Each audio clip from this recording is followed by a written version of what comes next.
दोस्तों अभी हम बढ़ते हैं अपने चैप्टर 5 की तरफ, जिसका नाम है मिनरल्स एंड रॉक्स। 5 मिनट दीजिए, उसके बाद एक्सप्लेनेशन अच्छी लगे तो वीडियो को स्किप कर सकते हैं, कोई दिक्कत वाली बात नहीं है। 2025 में अगर देखेंगे तो यहाँ से क्वेश्चन आने के चांसेस आपके हैं, क्योंकि 2024 में हूबहू आपकी एनसीईआरटी से लाइन टू लाइन रिपीट हुई है। इधर देखिए टेक्सटाइल रेडिएशन, इधर देखिए। तो हमारे जो पुराने व्यूअर हैं वो तो जानते ही होंगे, अगर आप नए हैं तो आप यहाँ पे अपनी स्क्रीन को पॉज करके देख सकते हैं, वरना पुराने वाले जो व्यूअर्स हैं वो कहेंगे भाई साहब क्या हर वीडियो में दिखाते रहते हो।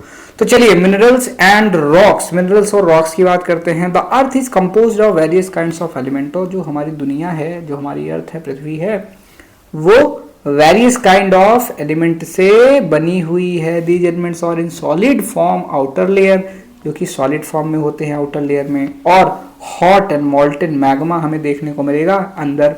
90% of total crust of the earth is composed of 8 element. तो जो 98% टोटल क्रस्ट है वो 8 एलिमेंट से बनी होती है जिसमें क्या आता है? Oxygen, silicon, aluminium, iron, calcium, sodium, potassium, magnesium, और इन सबको याद कर लीजिए। All and the rest is constituted by titanium, hydrogen, phosphorus, manganese, sulfur, carbon, nickel and other elements. The elements in the earth crust are rarely found exclusively but are usually combined with other elements to make various substances. जो element हैं अर्थ के crust के वो rarely ही कहीं पर exclusively पाए जाते हैं, मतलब अलग अलग से है। यहाँ पे ये आयरन एकदम अलग हो गया, ये चीज़ें अलग हो गई, जबकि इनके कंपाउंड होते हैं, मतलब एक दूसरे से जुड़े रहते हैं, इंटरलिंक रहते हैं, उनको हमें अलग करना पड़ता है टू मेक वेरियस सब्सटेंसेस। और these substances are recognised as mineral, और इन सब सब्सटेंसेस को ही हम मिनरल्स के नाम से जानते हैं, जिसमें अलग अलग कंपाउंड के हमारे एलिमेंट्स जुड़े होते हैं। दस minerals is a naturally occurring organic and inorganic substance. इसलिए मिनरल को क्या कहते हैं? एक ऐसा नेचुरली ऑकरिंग ऑर्गेनिक, यानी जिसमें कार्बन है, इनऑर्गेनिक जिसमें कार्बन की प्रेजेंस नहीं है, सब्सटेंस है।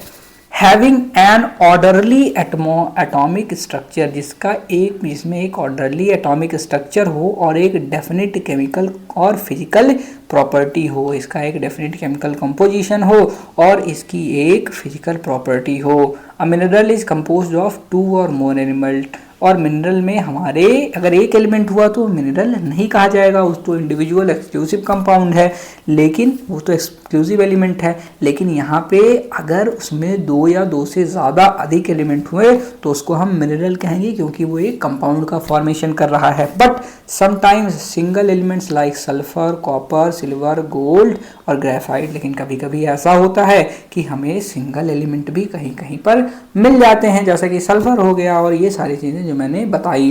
दो the number of elements making up lithosphere are limited, यद्यपि जो नंबर है वो लिमिटेड हैं लिथोस्फीयर को जो बनाते हैं, they are combined in many different ways, बहुत डिफरेंट वेज में कंबाइंड है। Up many varieties of animals, बहुत प्रकार की वेराइटीज से।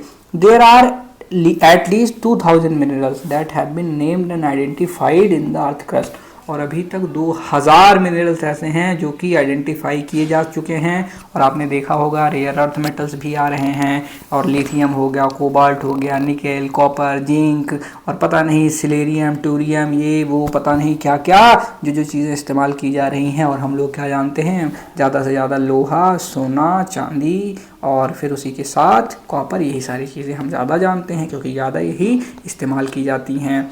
The basic source of all mineral is the hot magma, और सबका जो बेसिक सोर्स होता है वो हॉट मैग्मा होता है, जो कि इंटीरियर ऑफ अर्थ में पाया जाता है। जब मैग्मा कूल होता है और वो क्रिस्टल फॉर्म में होता है तो बनाता है मिनरल्स के क्रिस्टल्स। और ऐसा ही हमें अभी जो मैंगनीज नोड्यूल्स देखने को मिलते हैं ओशन में, उनका भी ऐसा सेम सिचुएशन, सेम कंडीशन देखने को मिलती है। फिर अपीयर एज सिस्टमेटिक सीरीज, तो यहाँ पे एक सिस्टमेटिक सीरीज बनाता है किसकी? मिनरल्स की। और आर फॉर्म्ड इन सीक्वेंस, फिर ये सीक्वेंस में फॉर्म होते हैं, सॉलिडिफाई होते हैं और चट्टानें बनाते हैं। यानी कहीं ना कहीं जो चट्टानें बनती हैं वो उनमें क्या रहते हैं? मिनरल्स रहते हैं। तो मिनरल जैसे कि कोल हो गया, पेट्रोल हो गया, नेचुरल गैस हो गई, ऑर्गेनिक सब्सटेंसेस हो गए जो कि सॉलिड में, लिक्विड में और गैसियस फॉर्म में पाए जाते हैं। अब सीएनजी का नाम सुना होगा, कंप्रेस्ड नेचुरल गैस, वो गैस होती है, वो भी चट्टानों के बीच में पाई जाती है। सॉलिड के बारे में पता है, मेटल्स आपके सॉलिड होते हैं। लिक्विड की बात करूँ तो ऐसी बहुत सारी चीज़ें हैं जो लिक्विड फॉर्म में अवेलेबल होती हैं। अब brief information about some important minerals in term of their nature and physical characteristics is given below. External crystal form तो डिटरमाइंड बाय इंटरनल अरेंजमेंट, इनकी इंटरनल अरेंजमेंट कैसी है ऑफ मॉलिक्यूल्स, जैसे कि क्यूब है, उसके बाद ऑक्टेड्रन है, और यहाँ पे हेक्सागोनल प्रिज्म देखने को मिलेगा, ऑक्टाहेड्रॉन्स हैं और हेक्सागोनल प्रिज्म, मतलब इन फॉर्मेशन में देखने को मिलेंगे, जिसको हम एक्सटर्नल क्रिस्टल फॉर्म में कहते हैं। फिर क्लीवेज, इसमें क्या होता है क्लीवेज में, tendency to break in given directions, यानी इनकी टेंडेंसी होती है ब्रेक करने की given direction, producing the relatively plane surfaces, और ये रिलेटिवली प्लेन सर्फेसेस को फॉर्म करते हैं रिजल्ट ऑफ इंटरनल अरेंजमेंट, क्योंकि इनके अंदर की ऐसी अरेंजमेंट ही होती है इनके मॉलिक्यूल्स की। में क्लीव करते हैं इन वन अनदर और more direction and in any angle to each other, यानी इसमें जो क्लीविंग होती है, क्लीव करता है ये, वो एक डायरेक्शन में होगी या फिर एनी एंगल, किसी भी एंगल पर हो सकती है। फ्रैक्चर की बात करते हैं। फ्रैक्चर क्या होता है, अब इंटरनल मॉलिकुलर अरेंजमेंट होता है इसका जो बहुत कॉम्प्लेक्स होता है। There are no planes of molecules, यहाँ पे प्लेन्स नहीं होते किसके, मॉलिक्यूल्स के। The crystal will break in an irregular manner, और ये जो ब्रेक भी होता है ये इरेगुलर मैनर में होता है, नॉट अलोंग प्लेन्स क्लीवेज, और यहाँ पे क्लीवेज जो है वो प्लेन्स के हिसाब से नहीं होता। मतलब अगर आप ऐसे इसको तोड़ेंगे तो कुछ कुछ ऐसे होते हैं जो कि ऐसे ऐसे कट के ऐसे निकलते हैं जैसे उनको किसी ने काट के निकाला हुआ है, जैसे कि क्लीवेजेस में देखने को मिलता है। लेकिन फ्रैक्चर में क्या होता है, उसे मारेंगे तो ऐसे ऐसे कहीं ऐसे होगा, कहीं ऐसे होगा, कहीं ऐसे होगा, इरेगुलर मैनर में ये आते हैं, और ये ऐसे नहीं लगेंगे कि एकदम कटे हुए हैं, क्योंकि इनकी जो डिफरेंसेस है वो अलग होती है। लस्टर की बात करते हैं तो ये अपीयरेंस के ऊपर डिपेंड करता है without regard to the colour, कि मतलब इसमें चमक कैसी है, लस्टर इसका कैसा है। Each mineral has distinct lustre, और यहाँ पे अलग अलग मिनरल की डिफरेंट टाइप की लस्टर होती है, लाइक मेटालिक हो गया, सिल्की हो गया, ग्लॉसी हो गया, कोई चमकदार होता है जैसे मार्बल हो गए वो बड़े बड़े चमकते हैं। फिर कलर होते हैं, इनके अलग अलग कलर होते हैं। सब minerals have characteristic colour determined by there molecular structure, जैसे कि मेलासाइट, एजुराइट और चाल्कोफाइराइट एक्सेट्रा, तो ये चीज़ें मिलती हैं। And some minerals are coloured by impurities, और कुछ में तो इम्प्योरिटीज़ पाई जाती हैं, इस वजह से वो कलरफुल होते हैं। बिकॉज ऑफ इम्प्योरिटीज़ कॉर्ड्स में भी वाइट, और इम्प्योरिटी की वजह से जैसे कि कॉर्ड हो गया वो वाइट नज़र आता है, ग्रीन भी हो सकता है, रेड भी हो सकता है, येलो भी हो सकता है। फिर स्ट्रीक्स की बात करते हैं तो ये क्या होता है, कलर ऑफ ग्राउंड पाउडर, जो स्ट्रीक होता है ये colour of ground powder of any material, यानी ग्राउंड पाउडर किसी मटेरियल का जो ऊपर वाला भाग है, ग्राउंड है मान के चलिए, तो उसका जो मिनरल है, यानी ground powder of any mineral, it may be of the same colour as the mineral और मे डिफर, तो वहाँ पर वो उसी कलर का हो सकता है या अलग कलर का हो सकता है। जैसे कि malachite is green and gives green streak, तो मेलासाइट ग्रीन होता है और ये जो स्ट्रीक्स देता है वो ग्रीन देता है। फ्लोराइड पर्पल होता है और ग्रीन, लेकिन ये वाइट स्ट्रीक देता है। इसमें से जो निकलते हैं पाउडर टाइप में स्ट्रीक्स वो आपके किस कलर में होते हैं, ग्रीन कलर में होते हैं। ट्रांसपेरेंसी की बात आती है, कुछ ट्रांसपेरेंट होते हैं, लाइट रेज उसके थ्रू पास कर जाती है, so object can be seen plainly, आप उससे एक आर पार देख सकते हैं। फिर कुछ ट्रांसल्यूशेंट होते हैं, light rays passes through but will get diffuse, उससे पासेस तो होंगी लेकिन वो डिफ्यूज हो जाएंगी, तो ऐसा आपको लगेगा कि चमक रहा है लेकिन चीज़ें दिखेगी नहीं। So object can not be seen, पर ऑब्जेक्ट देख नहीं सकते आप। एक ओपैक होता है, लाइट विल नॉट पास, और बहुत सारे पत्थर आपने आसपास देखे, ऐसे उठाइए तो कुछ दिखता ही नहीं है, वो ओपैक हो गया। अब स्ट्रक्चर की बात होती है, स्ट्रक्चर का मतलब होता है पार्टिकुलर अरेंजमेंट कैसी है इंडिविजुअल क्रिस्टल की। अब जो इंडिविजुअल क्रिस्टल है उसकी अरेंजमेंट कैसी है, कोई ऐसे है, कोई ऐसे है, कोई ऐसे है, कोई ऐसे है, तो वही उसकी स्ट्रक्चर होगी। जैसे फाइन है, ज़्यादा पास पास में है, छोटे छोटे हैं, मीडियम हो गया, ये थोड़ा बड़े बड़े हैं, कोर्स ग्रेन्ड हो गया, आप वैसे उठाएंगे खुरदरा खुरदरा सा लगेगा, उसमें फॉर्मेशंस होती हैं। फाइबरस है, कहीं पे ऐसे ऐसे रेसे टाइप में हो गया है। सेपरेबल होते हैं, डाइवर्जेंट होते हैं और रेडिएटिंग होते हैं। ये हार्डनेस की बात करता हूँ तो हार्डनेस भी डिपेंड करती है, अलग अलग की वेरी करती है, रिलेटिव रेजिस्टेंस बीइंग स्क्रैच्ड। तो 10 minerals are selected to measure the degree of hardness from 1 to 100। तो यहाँ पे जो है 1 से 10 तक की जो ऑब्जेक्ट हैं वो लिए जाते हैं और इनसे ऑब्जर्व किया जाता है किसकी, ये डिग्री ऑफ हार्डनेस क्या है। दे आर टैल्क हो गया, जिप्सम हो गया, calcite, fluorite, apatite, felspar, quartz, topaz, corundum, diamond. यानी यहाँ पे जो 10th पे होगा वो सबसे ज़्यादा मजबूत होगा या हार्ड होगा, और जो 1 पे आएगा 1 पे आपका टैल्क आता है, जो आप टैल्कम पाउडर देखते हैं, तो ये सबसे कम होता है रिजिड। और इसको ऐसे पकड़ के ऐसे ऐसे कर दीजिए तो ऐसे भूरा भूरा बन के नीचे गिर जाएगा। ठीक, ये चीज़ आपके पास यहाँ पे आ जाती है। Compare to this, for example, a finger nail is 2.5 and glass of knife blade is 5.5।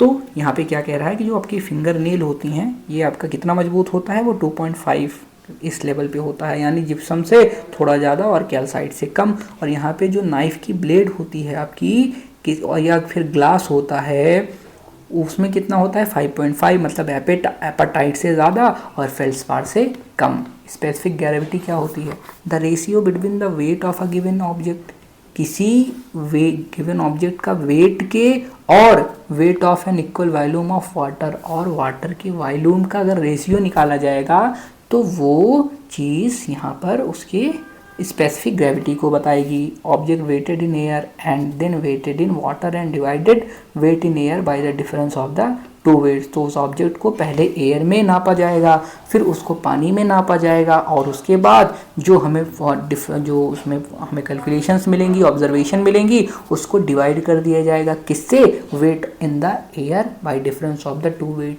जितना उसका डिफरेंस हो रहा है। मेटालिक मिनरल की बात करते हैं। These mineral contain metal content and can be सब डिवाइडेड इनटू 3 टाइप्स।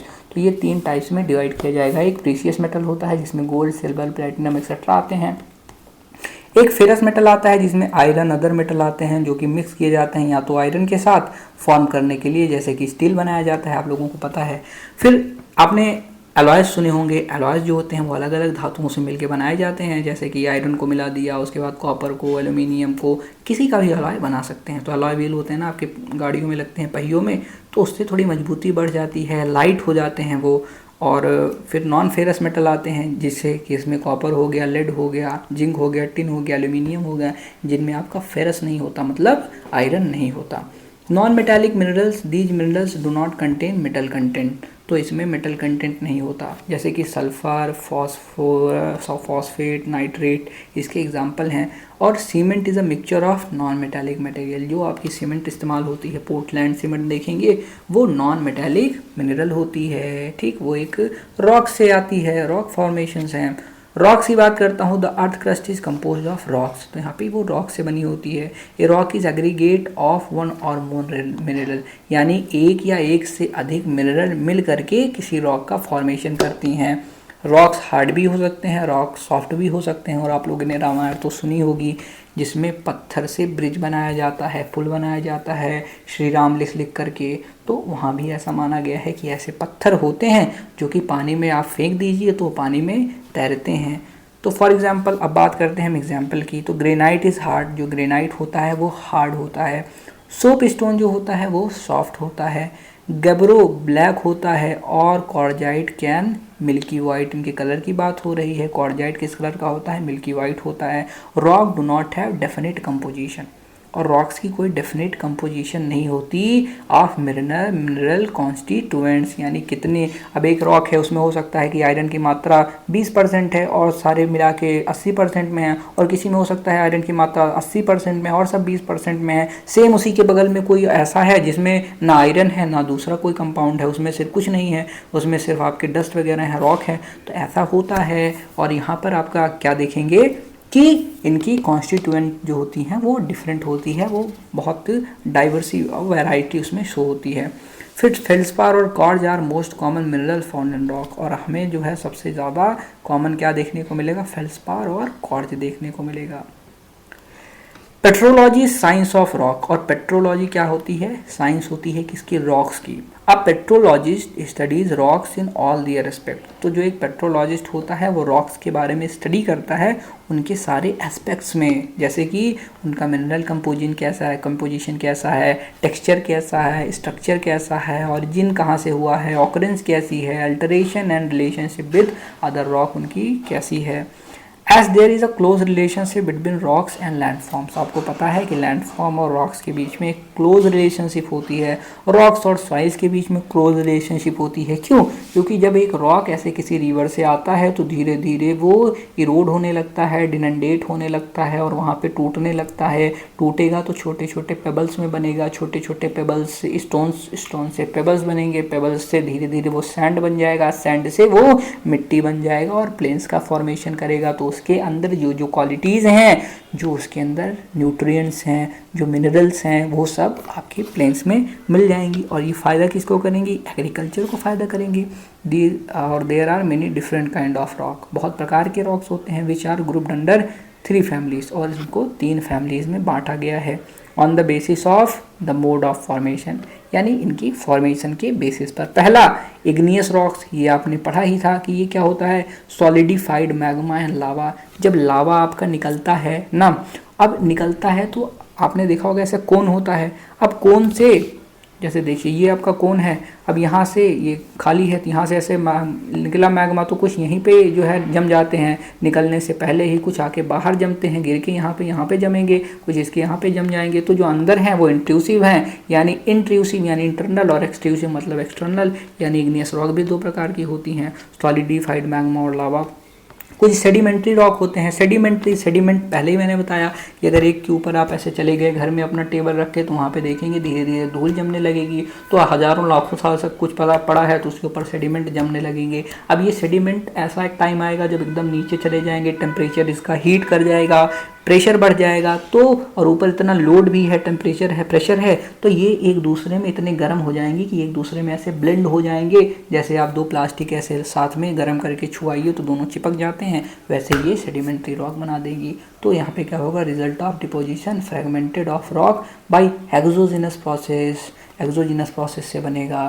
फिर मेटामॉर्फिक रॉक होती है। अब ये क्या होती है? Formed out of existing rock undergoing recrystallisation. और ये मेटामॉर्फिक रॉक कैसे बनती है कि जो एग्जिस्टिंग एक कोई रॉक है उसमें एक रिक्रिस्टलाइजेशन होता है। मान लीजिए 2 रॉक्स हैं, वो आपस में मिल जाती हैं, मान लीजिए इग्नियस रॉक है, सेडिमेंट्री रॉक्स है, और ये दोनों मिल रही हैं, इनके अंदर रिक्रिस्टलाइजेशन हो रहा है under extreme pressure and heat, और यहाँ पर ये दोनों नई जो क्रिस्टलाइजेशन है उनका फॉर्मेशन कर रही है। तो अभी आगे अच्छे से पढ़ेंगे। Igneous rocks form out of magma and lava from interior of earth, they are known as primary rocks. और प्राइमरी रॉक इग्नियस रॉक्स को क्यों कहते हैं? क्योंकि जो आपकी सेडिमेंट्री रॉक हैं, वो रॉक कहाँ से आई हैं? सेडिमेंट कहाँ से आते हैं? सेडिमेंट आपके रॉक से आते हैं। रॉक जो आपकी कहाँ से बनी हुई है? पहले जब ऐसे निकली है आपकी अर्थ से ही तो आई, तभी तो वो आगे भैया मैंने आपको क्या पढ़ाया कि सी फ्लोर स्प्रेडिंग हो रही है, तो कहीं ना कहीं जो कॉन्टिनेंट पे हमें ये जो चीज़ें देखने को मिली हैं, हल्की हल्की क्रस्ट, ये नीचे ही तो आई हैं, अर्थ से ही तो आई हैं। तो इसलिए प्राइमरी रॉक कहते हैं, क्योंकि ये डायरेक्ट अर्थ से आ रही है, डायरेक्ट अंदर से आ रही है, तो उसको प्राइमरी रॉक कह देंगे। फिर यहाँ पे सेकेंडरी किसको कहेंगे? क्योंकि वो बन रही है, टूटेगी धीरे धीरे और आगे आएगी, फिर पहाड़ों से होकर के नीचे आएगी। क्योंकि जो पहाड़ भी बने हैं वो कहाँ से बने हैं? पहाड़ भी तो आपकी प्लेट से ही बने हैं ना, तो ये चीज़ है। आइए द इग्नियस रॉक्स। अब इग्नियस रॉक जो होते हैं लैटिन में जिसका मतलब होता है fire, are for from when magma cools और solidify. You already know what is magma. और जब मैग्मा ऊपर जाता है और कूल होता है, टर्न कर जाता है सॉलिड में, उसको इग्नियस रॉक कहते हैं। The process of cooling solidification can happen in earth crust, और क्रस्ट में ही हो जाता है या फिर सरफेस पे हो जाता है। तो igneous rock are classified based on texture. तो इग्नियस, अब यहाँ पे वही चीज़ बताया जो मैंने आपको समझाया। इग्नियस रॉक बेस होते हैं टेक्सचर के ऊपर। टेक्सचर किस पर डिपेंड करता है? इसका साइज पर, और अरेंजमेंट है कैसा ग्रेन्स का, या फिर other physical conditions of material कैसी हैं। यदि मॉल्टन मटेरियल कूल्ड होता है स्लोली ग्रेटर डेप्थ में ही, और मिनरल ग्रेन्स में भी वेरी लार्ज, वहाँ पे ग्रेन्स जो होंगे बहुत बड़े बड़े हो सकते हैं। एक चीज़ होती है sudden cooling at the surface. अब जैसे ही सरफेस पे आया वैसे उसको तुरंत से कूल हो गया, तो इसमें स्मॉल और स्मूथ ग्रेन्स बनने वाले हैं। Intermediate conditions of cooling would result in intermediate size, और ना बहुत जल्दी हुआ ना बहुत लेट में हुआ। तो यहाँ पे हुआ क्या, वो थोड़ा टाइम, मतलब बहुत ज़्यादा टाइम भी नहीं लिया और बहुत कम टाइम में भी नहीं हुआ, तो यहाँ पे इंटरमीडिएट साइज के बनेंगे। यानी जल्दी होगा तो बहुत छोटे छोटे बनेंगे, थोड़ा और टाइम लेगा तो वहाँ पर और बड़े बनेंगे। और अंदर वाले धीरे धीरे क्यों जमेंगे, क्यों, क्योंकि वहाँ से तो हीट आ रही है, वो गर्म हो रहे हैं, कूल होना है उसको ना, कूल होने के लिए तो उसको गर्मी जो है वो सहनी पड़ेगी, फिर धीरे धीरे गर्म होगा आके, फिर गर्म कर जाता है, फिर गर्म कर जाता है, फिर वो थोड़ा थोड़ा ठंडा हुआ, फिर गर्म कर दिया, फिर थोड़ा थोड़ा और ठंडा हुआ, तो ऐसे ऐसे ये प्रोसेस चलती रहती है। तो of making igneous rock, granite, gabbro, pegmatite, तो ग्रेनाइट हो गया, गैब्रो हो गया, पिग्मेटाइट हो गया, बेसाल्ट हो गया, ये सारी चीज़ें हमें देखने को मिलती हैं। Volcanic, breccia and tuff are some of the example of igneous rock, तो ये हमें देखने को मिलते हैं। सेडिमेंट्री क्या होता है, word sedimentary derived from Latin word sedimentum, जिसका मतलब होता है सेटिंग। सेडिमेंट मतलब सेट हो जाना, एक के ऊपर एक के ऊपर एक के ऊपर एक सेट होना। Rock, igneous, sedimentary, metamorphic of the earth surface are expose to denudational agents, तो यहाँ पे डिनंडेशन होता है, वो ब्रोक करते हैं वेरियस शेप और साइजेस में, वो ये फ्रेगमेंट जो होते हैं वो ट्रांसपोर्ट होते हैं डिफरेंट एक्सोजेनिक एजेंसीज से, और जैसे रिवर्स हो गया आपके, और कई सारी चीज़ें हो गई, अब लैंड स्लाइड हो रही है, वहाँ से गिर रहे हैं, तो ये चीज़ें नीचे आएंगी तो धीरे धीरे जमना शुरू हो जाएंगी, खासकर फुट हिल्स पे देखने को मिलेगा और रिवर के प्लेन्स में देखने को मिलेगा। इस प्रोसेस को क्या कहते हैं, lithification. The deposit through compaction turn into rock, और जब ये कॉम्पैक्शन ऐसे दबते जाते हैं, फिर वही जो मैंने आपको बताया, तो इसको क्या कहते हैं, लिथिफिकेशन। लिथ मतलब क्या होता है, चट्टान, और चट्टानफिकेशन, चट्टान बन जाना, यानी चट्टानफिकेशन होता है, लिथिफिकेशन होता है, यानी जब छोटे छोटे सेडिमेंट से बड़ी चट्टान बन जाती है, तो चट्टान बनने की प्रोसेस को ही चट्टानीफिकेशन कहते हैं, लिथिफिकेशन कहते हैं। In sedimentary rock, the layers of deposit retain their characteristics even after lithification, और sedimentary rock में जो लेयर हैं वो अपनी कैरेक्टरिस्टिक को रिटेन करते हैं। क्यों, क्योंकि अगर वो तो एक दूसरे के साथ थोड़ा हीट होकर चिपक गए हैं ना, वैसा थोड़ी है कि एकदम उनके अंदर चेंजेस आ गए हैं, नहीं। इसलिए हम देखते हैं number of layer varying thickness, तो यहाँ पे वेरिंग थिकनेस होगी, जो लेयर्स होंगे, कहीं पे ज़्यादा मजबूत आ गया है, कहीं पे सैंडस्टोन है, कहीं पे सेल है, तो अलग अलग जो सेडिमेंट हैं उनकी अलग अलग प्रॉपर्टी है। तो कहीं पे खोदेंगे एकदम हार्ड लगेगा, उसके नीचे जाएंगे तो एकदम सॉफ्ट लग जाएगा ना। तो ये होती है कि जो सेडिमेंट आए हैं वो किस सेडिमेंट से बने हुए हैं, depending upon the mode of formation. उनका मोड ऑफ फॉर्मेशन क्या है, सेडिमेंट्री जो है वो 3 मेजर ग्रुप्स में क्लासीफाई किए जाते हैं। अब ये क्या क्या है, एक होता है मैकेनिकली फॉर्म्ड, यानी वो मैकेनिकली बना हुआ है। मैकेनिकली मतलब क्या होता है कि जैसे सैंडस्टोन हो गया आपका, कॉन्ग्लोमेरेट हो गया, limestone, shale, loess are example. Mechanically का मतलब क्या होता है, मैकेनिकली मतलब होता है कि जैसे अब ऐसे आया और ऐसे आया, अब 2 चट्टानों को एक साथ ऐसे आए और उनको ऐसे दबा दिया मैंने, और दबा दिया तो दोनों जो है चिपक गए एक दूसरे में, थोड़ी हीट मिली, फ्रिक्शन मिली, प्रेशर मिला, हीट मिली, और ये जब ऐसे चिपक गए हैं तो ये मैकेनिकली हुआ, यानी इसमें कोई केमिकल प्रोसेस नहीं हो रही है, कुछ इनका ट्रांसफॉर्मेशन नहीं हो रहा, कोई उनकी प्रॉपर्टी चेंज नहीं हो रही है, तो ये ऐसे हो जाएंगे।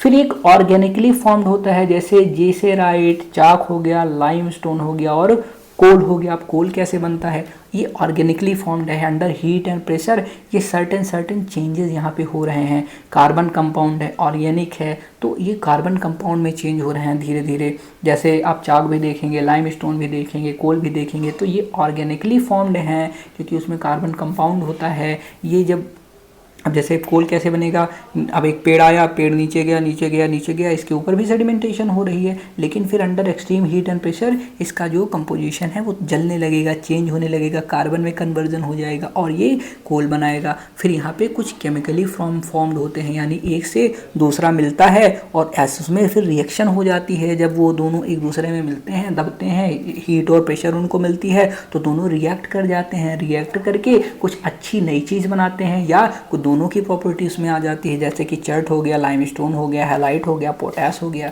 इसके ये एग्जांपल हैं। अब बात करते हैं हम कि मेटामॉर्फिक रॉक कैसी होती हैं। जो वर्ड मेटामॉर्फिक होता है इसका मतलब होता है चेंज ऑफ फॉर्म, यानी उनके फॉर्म में चेंज हो गई है।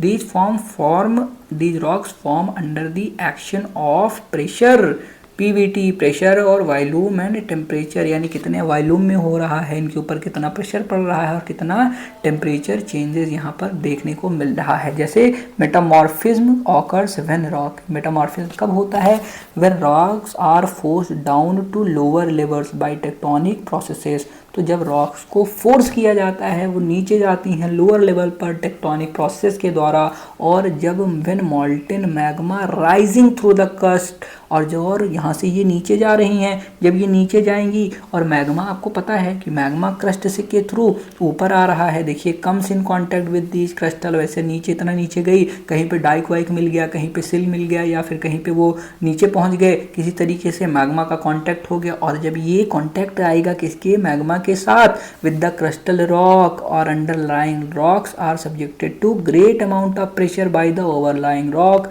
फिर यहाँ पे मेंटल मैग्मा राइज कर रहा है through the crust, comes in contact with the crystal rocks, और इन रॉक से क्रिस्टल रॉक से कांटेक्ट में आएगा, या फिर इनकी अंडरलाइंग रॉक होंगी are subjected to great amount of pressure, और या फिर जो ये हैं ये अंडर बहुत ग्रेटर प्रेशर के अंदर जाते हैं, क्योंकि इनके ऊपर ओवरलाइंग रॉक की एक लेयर होती है, सेम चीज़ यही बता रहा है। फिर मेटामॉर्फोसिस प्रोसेस जो है टेक प्लेस करती है। अब ये प्रोसेस क्या है, metamorphosis is a process by which already consolidated rocks undergo recrystallization, यानी यहाँ पर पहले से ही जो बनी हुई रॉक्स होती हैं वो रिक्रिस्टलाइज होती हैं, रीऑर्गेनाइजेशन होता है मटेरियल्स का विद इन ओरिजिनल रॉक्स, उसी ओरिजिनल रॉक के अंदर ही। यहाँ पे छोटी छोटी नहीं थी, यहाँ पे 2 रॉक्स थी, दोनों रॉक्स इतना एक्सट्रीम प्रेशर के अंदर गई, इतना हीट मिल गया, या तो वो एकदम इतना प्रेशर में गई, या तो बहुत नीचे चली गई कि उनको मैग्मा का हीट मिल गया, अब वहाँ का हीट मिला, यहाँ का हीट मिला, तो वो फिर से अपनी रिक्रिस्टलाइजेशन करेंगी, रीऑर्गेनाइजेशन होगा। ठीक, mechanical disruptions and reorganisations of original mineral within rocks due to breaking and crushing without any appreciable chemical change is called dynamic metamorphism. और डायनेमिक मेटामॉर्फिज्म क्या होता है कि यहाँ पे जो ब्रेकिंग और क्रशिंग हो रही है उनकी, क्योंकि उनके ऊपर इतना लोड है या इतनी गर्मी मिल रही है, उन ओरिजिनल मिनरल्स की जो जो अपने अपने फॉर्म में हैं, वो बिना किसी केमिकल चेंज के, यानी अपनी केमिकल प्रॉपर्टी को चेंज नहीं कर रहे हैं, उसे हम डायनेमिक मेटामॉर्फिज्म कहते हैं।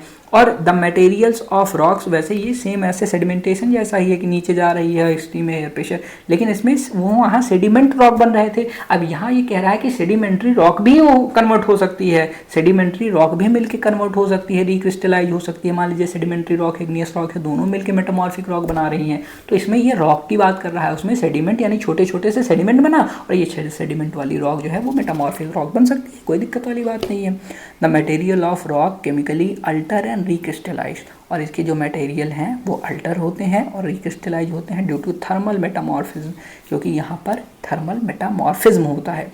There are 2 types of thermal metamorphism, तो यहाँ पे 2 प्रकार के थर्मल मेटामॉर्फिज्म होते हैं। क्या, एक कॉन्टैक्ट मेटामॉर्फिज्म, एक रीजनल मेटामॉर्फिज्म।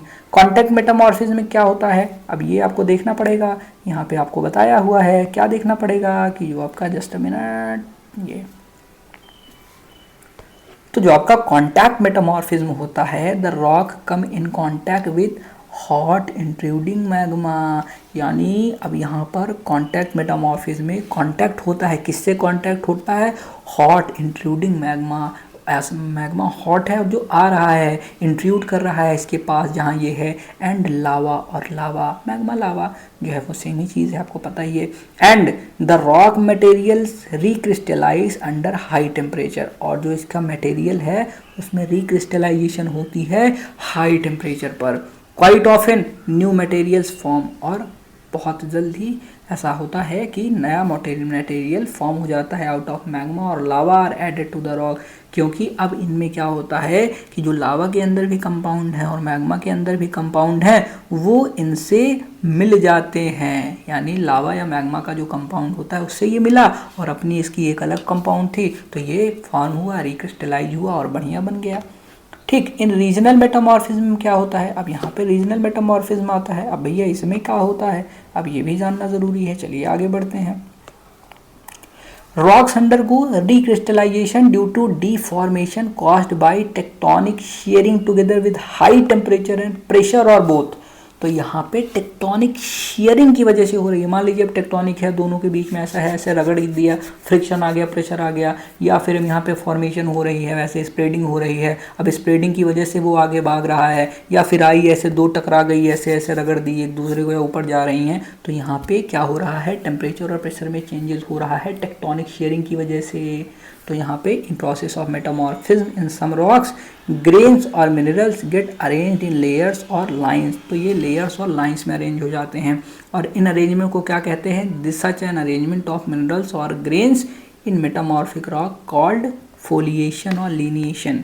तो इसको हम क्या कहेंगे, फोलिएशन कहेंगे या फिर लीनिएशन कहेंगे अगर इस प्रकार की कोई भी अरेंजमेंट हमें देखने को मिलती है। क्यों?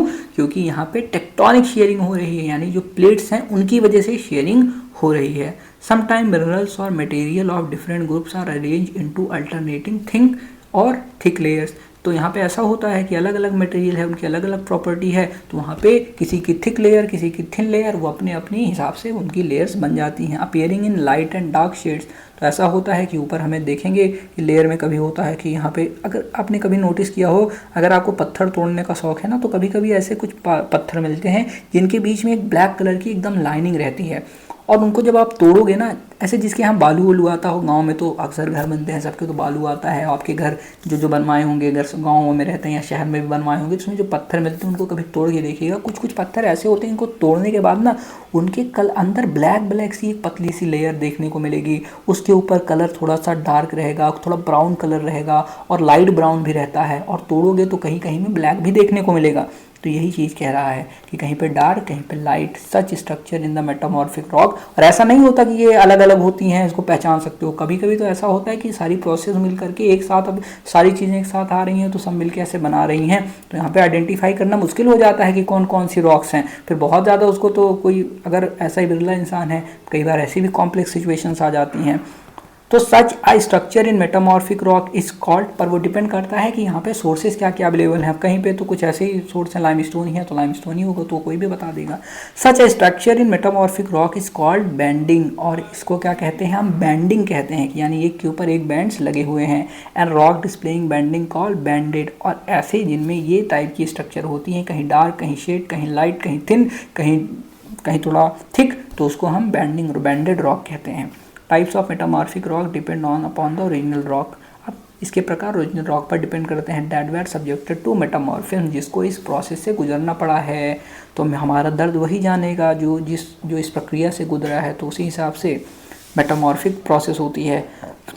तो metamorphic rocks are classified into two major groups. तो इनको दो मेजर ग्रुप में डिवाइड किया जाता है, एक फोलिएटेड और एक नॉन फोलिएटेड। तो जिसमें आता है gneissoids, granite, syenite, slate, schist, marble, quartzite etcetera are some example of metamorphic rocks. अब रॉक साइकिल क्या होता है, rock do not remain in the original form for the long but may undergo transformation. तो rock हमेशा अपने एक ही form में हमेशा नहीं रहते, तो वो क्या होता है, उसमें ट्रांसफॉर्मेशंस होती रहती हैं, वो अपनी जो फॉर्मेशंस है, ट्रांसफॉर्मेशंस वो करते रहते हैं, वो चेंज होते रहते हैं। Cycle is continuous process through which old rocks are transformed into new one. और इस साइकिल से जो पुरानी रॉक हो गई हैं वो नई रॉक में कन्वर्ट हो जाती हैं। जैसे कि मेटामॉर्फिक रॉक हुई तो ये फिर जाएगी मैग्मा बन जाएगी, मैग्मा सॉलिडिफाई होगा तो इग्नियस रॉक बनेगी, इग्नियस रॉक से फिर सेडिमेंट के फॉर्म में वो नीचे आएगी, या फिर इग्नियस रॉक किससे मिलेगी, मेटामॉर्फिक रॉक से बनेगी, मेटामॉर्फिक रॉक से मिलेगी और ये सेडिमेंट्री बन जाएगी, फिर ये बाहर निकलेगी और फिर उसके साथ ये मेटामॉर्फिक रॉक मैग्मा में जाती है। फिर इग्नियस रॉक जो है मेल्ट हो जाती है, ये भी होता है कि अंदर अंदर से मेल्ट हो गई, और या फिर सेडिमेंट जो है वो सेडिमेंट्री रॉक बनाते हैं, सेडिमेंट्री रॉक मेटामॉर्फिक रॉक से मिलती है, और ये दोनों मिल करके यहाँ पे मेटामॉर्फिज्म प्रोसेस होती है, और इससे ये दोनों मिलके जो है फिर से ऊपर चली जाती हैं और फिर सेडिमेंट बन जाती हैं, टूट टूट के नीचे गिर जाती हैं। फिर यहाँ पे सेडिमेंट से लिथिफिकेशन देखने को मिलता है। तो ये पूरी एक कॉम्प्लेक्स प्रोसेस है। वेदरिंग और इरोजन हुआ, इग्नियस रॉक सेडिमेंट के फॉर्म में बन गई, तो ऐसी चीज़ आप देख सकते हैं। मैग्मा सॉलिडिफाई हुआ, फिर इग्नियस रॉक बनी, तो ये साइकिल चलता रहता है। सब एक दूसरे के चट्टे बट्टे हैं, यहाँ पर आपको सिर्फ कन्फ्यूज करने की कोशिश चल रही है, सारे मिल के आपको उल्लू बना रहे हैं बस। Igneous rocks are primary rocks, जो इग्नियस रॉक्स होते हैं वो प्राइमरी रॉक्स होते हैं, and other rocks sedimentary and metamorphic rock है, form from these primary rock, जो कि इन प्राइमरी रॉक से बनते हैं। Igneous rocks can be change into metamorphic, यही चीज़ बता रहा है। फिर ये फैक्ट डिराइव्ड होता है इंडिजिनस रॉक से। मेटामॉर्फिक, यही जो मैंने आपको साइकिल समझाई, यही चीज़ इसमें एक्सप्लेन कर रहा है। तो ये देखिए सारी चीज़ें इसने बताई हुई है। सेडिमेंट्री रॉक फिर देम सेल्फ टर्न करती है, फ्रेगमेंट्स में टूटेगी तो सेडिमेंट्री रॉक्स बनाएगी। फिर ये जो है क्रिस्टल रॉक होंगी, इग्नियस आएगा, मेटामॉर्फिक, सेडिमेंट्री होंगी, फिर ये फॉर्म होंगी, फिर मेंटल में चली जाएंगी। मेंटल में जाएंगी तो इतनी गर्मी होगी, सब पिघल जाएंगे तो फिर ऊपर आएंगी तो फिर सेडिमेंट बन जाएंगी। ऐसा होता रहता है। तो यहीं पे आपकी एक्सरसाइज ये कर लीजिएगा और ये चैप्टर समाप्त होता है। नेक्स्ट चैप्टर की हम बात करेंगे अभी नेक्स्ट चैप्टर में, और फिर नेक्स्ट लेक्चर में हमसे मिलिएगा ज़रूर।